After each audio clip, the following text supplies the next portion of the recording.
had those days or a moment in the day where the sun is shining, the birds are singing, and all feels right in the world? Well, occasionally I snatch a moment like this, and in these times it's just that bit easier to put my complete faith in God. You know, maybe we've bargained with God. If you'll do X, Y, and Z, then I'll put my faith in you. If life is going well, we might thank God, but what about faith when things are difficult, when life is hard, when people are annoying, our health is bad, our children are driving us mad, the house is a state, and the boss is just breathing down our neck? How is it possible to have faith while nursing that sick child with a terminal diagnosis, while looking at the bank statement in one hand and the redundancy letter in the other?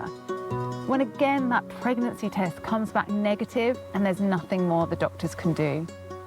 The Bible tells us in Hebrews 11 that faith is confidence in what we hope for and assurance about what we do not see. The next few verses then list out what some call the Hall of Faith, those we read about in the Old Testament, that lived by faith, whose actions were full of faith, even if they did not see the promise revealed. One of the people mentioned is Joseph. I'm sure at some time or another you may have heard of Joseph and his Technicolor coat. Maybe you've seen the stage show or even performed it in a school play many moons ago. Or maybe you've seen the animated film or heard it as a story. I love the story of Joseph. It is such an encouragement. When life does feel hard and faith feels shaken, if you've never heard of the story, it's found at the beginning of the Bible in the first book, Genesis. And the story begins in chapter 37. Now, Joseph had a great dream, and he was a good guy. But maybe a little unwisely, he shared his dream with his family, and they were not happy about it.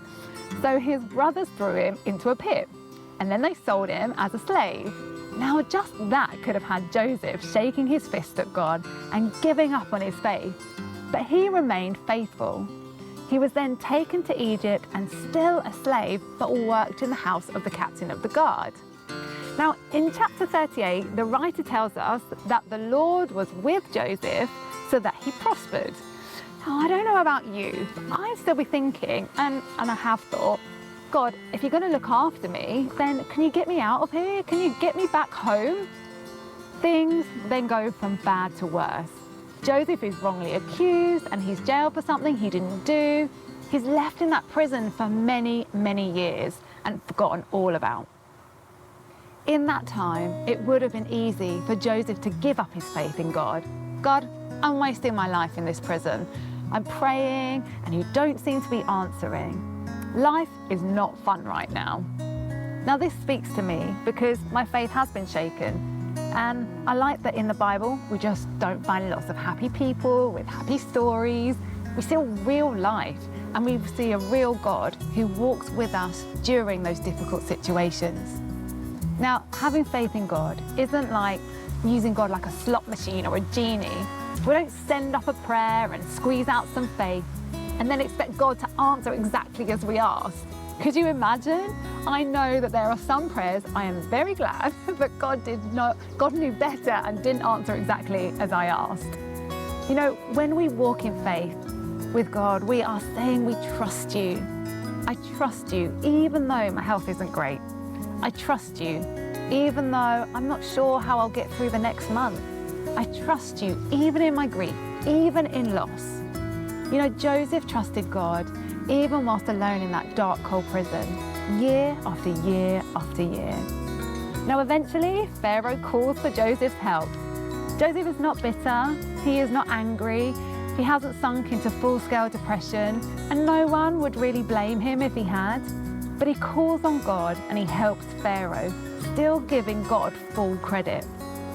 Now, Joseph leaves the depths of the prison and is put in charge of the whole of Egypt, second only to Pharaoh.